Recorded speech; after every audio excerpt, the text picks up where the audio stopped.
Today we did heavy incline presses, heavier lat pull downs, and side delt raises. Greyhounds that are lab staff efficient, they don't have a ton of health problems. Health life's gonna get better. Yeah, I agree.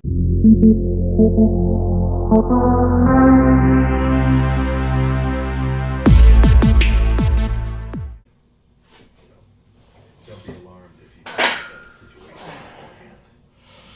Just be aware of it. I didn't feel that whole tingly feeling instantaneously either. I say this speech every time I fucking talk about free. It takes a little bunch of freaking, muffins and baguettes and ribeye steaks and ground beef. I thought I was gonna be like, dude, we gotta fix this shit. And we got a ton of freaking nutrients and energy to do so. Let's thicken up these fucking fiber.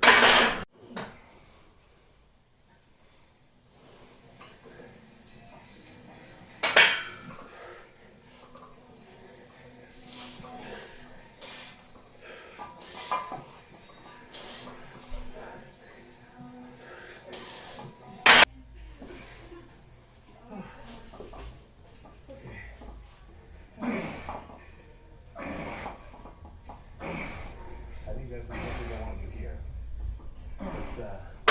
They will. Stupid fucking question. Wait, this is the button. There.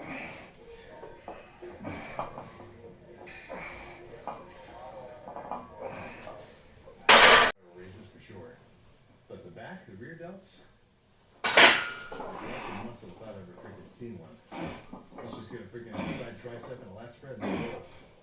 Actually, yeah, that's kind of cool. Genetic role being played in there, but come on, at least try to get bigger, man. What do you have to lose? Maybe 15 minutes at the end of your lift? And what do you have to gain?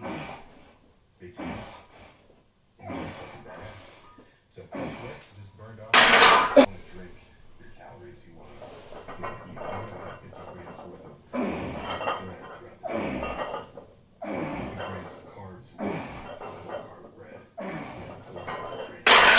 In terms of the body weight on this bulk, which is another goal for everyone. Started off here 7 years ago, of course. Woke up. A sort of discussion that I had, we had a Mark Bell's podcast. Yeah, I listened to it a couple times. Oh, yeah. So I asked him a few questions and he's answering writing for answers, industries. I can put together my own maybe decent reasons as to why some people for training for college to take example somebody like Harry Potter. You're like, that's it. Also, running or something, muscle, muscle, and bury 600 pounds in squat for a set of 5 to extra. Like the reason I have like a child. Yeah, totally. Yeah, 100%. And totally outside you don't want to relationship with people on purpose. You don't want to do that with athletes. The reason that a tank has, 50 injuries, maybe it's as low as a 50 low down injury, but probably much lower than you expected. They just always were in a tight back position, and then they all of a sudden positions on the field of practice and play is irrelevant because you have to do it anyway. But you're going to take that in the game. You can't avoid that. You might as well take the very controlled environment at the gym, and overtime progressively is really tough. So when guys are training people in the gym, they're close, you go, we want to avoid the shoulder. You can actually generate more force through your legs. And that's a really good thing. And so if you're endeavoring to lift very heavy weights, learning how to generate intraabdominal pressure through your belt abdomen is a very good idea. At the same time, if you're using the kind of loads that you typically would need intra-abdominal pressure for, and you lose pressure, the probability of you getting hurt is low. But if you've never been I understand how they can optimize the way that they move weight, just emphasize that yeah, I can answer that question in just a YouTube video. I wrote the script for a YouTube video. We'll record soon for the YouTube channel, in which I actually talk about. I'll put it mildly. Not the thing that you want to skimp on if that project is the goal. You know what I mean?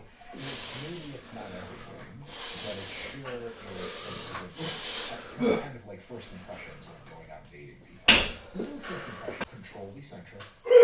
Sometimes, often maybe, pause deep in the moment for a second or two. Concentric speed has been studied extensively in hypertrophy training, and so long as you can inspire repetition in concentric, doesn't take longer than 9 seconds. There is not a belief that muscles do not provide active muscle interaction. The specific fraction also understood. Electron microscopy, radio studies. Now back in the 1950s, there was they grow bigger. When you stop training and smoke a lot of cigarettes, they get smaller. But cigarettes are still fun to smoke. I digress. Aren't they suggested to be correlated with increase in testosterone? Or is that just something that Tate says? What specifically? Muscle size? Isn't there some correlation of nicotine regulation of testosterone, or maybe like available testosterone?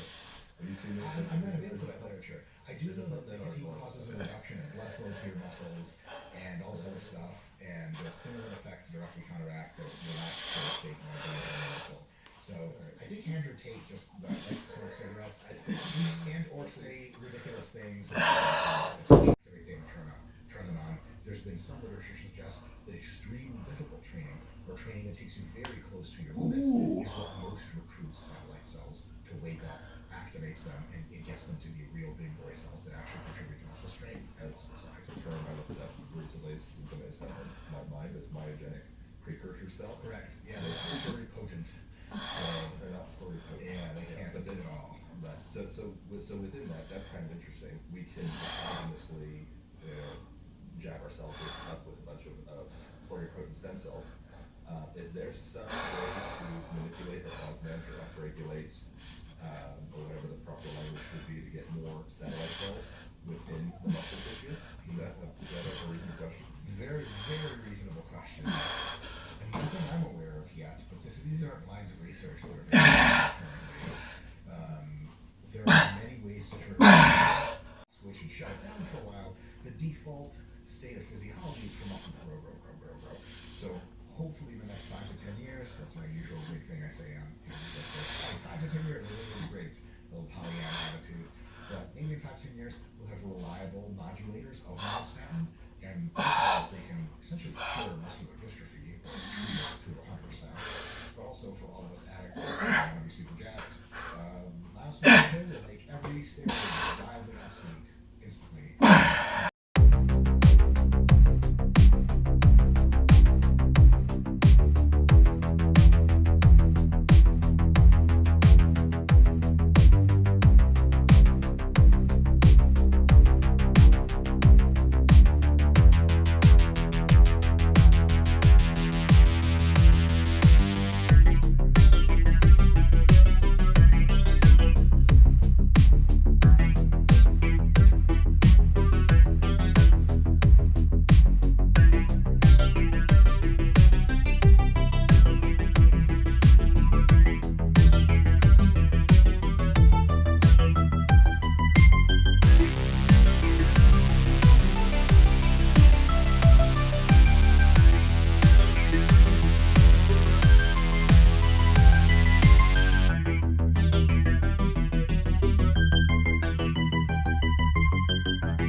A little bit of recap today. Did some incline press, pretty heavy. I got 245 for 4 versus last week 245 for 3. So that's pretty cool. I'm gaining weight. I didn't really want to. You know, it's one thing that I've learned is quit chasing fat loss over muscle sustainability and overall strength gains. And you know what, man? I got a little extra fluff in my belly, but the muscles are poking, brothers and sisters. So quit chasing fat loss and just chase the muscle gains. The fat loss will come over time, being active and building more muscle, and ultimately not eat a whole box of Little Debbie's. I've never done that, man. Anywho, back poking out pretty good. Doing isometrics is really not so much a bad idea, but an idea is just like a solution looking for a problem, because we know for something, Feeling pretty good, man. specificity principles from Honest. So, anywho, kind of a simple routine. Too much change seems to hurt me because I'm old. So, anywho, hey man, I hope y'all have a blessed week coming up, and we'll catch y'all next time. Be good.